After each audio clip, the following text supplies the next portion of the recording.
ఇక ఇండ్లలో ఉండే ముసలోళ్ళు పైసల ముచ్చట్ల ఎవ్వల్ని నమ్మరబ్బా. ఇక వాళ్ళ దగ్గర పావులనో పరకో గాని ఇంట్లున్న దిగుట్లల్లా పప్పు డబ్బాలల్లా చీర కొంగులల్లా దాచుకుంటా ఎవ్వలికి దొరకనీయకుండా ఆ పైసలను దాచిపెట్టుకుంటారు. అవునా కాదా? గట్లనే గీ అవ్వసూత దాచిపెడితే ఏమైందో చూడుర్రి.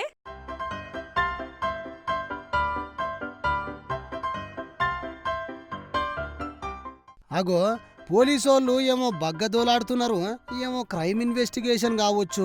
అగో ఏదో డబ్బా కూడా దొరికింది, అందులో ఏమో ఉన్నది కదా.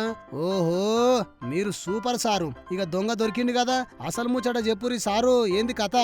ఏవై ఉంటదబ్బా అని లోపల స్టోరీలు అల్లుకోకుర్రి, ఆగం కాకుర్రి. అసలు ముచ్చట వేరే ఉన్నదాడా. గా పోలీసోళ్ళు బొక్క తీసి అండ్లకెళ్ళి డబ్బా తీసి అండ్లకెళ్ళి పొట్లం తీసి అది గిట్లిప్పితే అండ్ల పైసలున్నాయుల్లా, పైసలు ఏకంగా 2 లక్షల రూపాయలున్నాయి. అగో గవెక్కడి అని నోరు ఎల్లబెట్టకుర్రి. ఇగో గీడొక ముసలామ కనపడుతుంది కదా, ఆమె చెప్తది ఇనుర్రి. ఉంటాను 40 ఏళ్ళ కాంచి 40 ఏళ్ళ కాంచి ఇక్కడనే వచ్చి ఇక్కడనే కూలి చేసుకొని బతుకుతాను. కూలి చేసుకొని బతుకుతాను. ఇన్నే పావులో బేడో సంపాదించుకొని నేను 2 లక్షల రూపాయలు ఊరికి పోయే ముందు, అంతకుముందు నాకు ఇంట్లో తలుపులు బలగొట్టి కొన్ని డబ్బులు తీసుకుపోయారు కొంతమంది. ఎవరో డబ్బులు తీసుకపోతే నేను అప్పటికాంచి నమ్మక ఇట్లే మట్లే దాపెట్టుకుంటున్నా.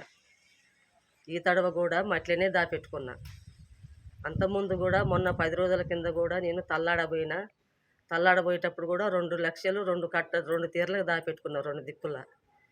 ఇప్పుడు కూడా అప్పుడు బాగానే ఉన్నాయి డబ్బులు తీసుకున్న దగ్గర పెట్టుకున్నా. ఇప్పుడు 2 లక్షలు ఒక్కనే దగ్గర పెట్టి ఆ గుంటలో పెట్టి దాని మీద బండ పెట్టి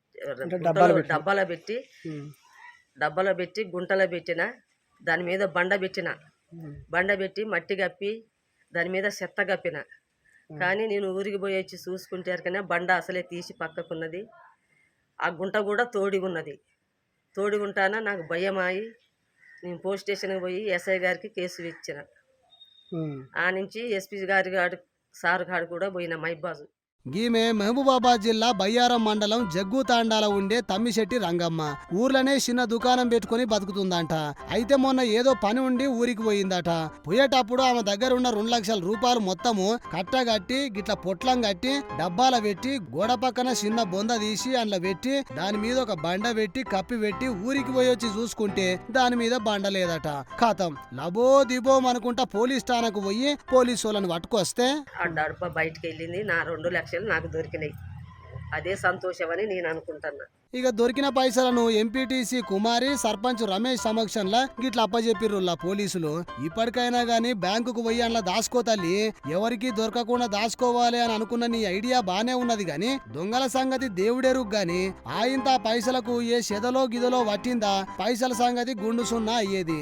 ఇప్పటికైనా గిట్ల పైసలు దాచుకునేటోళ్ళు జాగ్రత్తగా ఉండుర్రి మరి.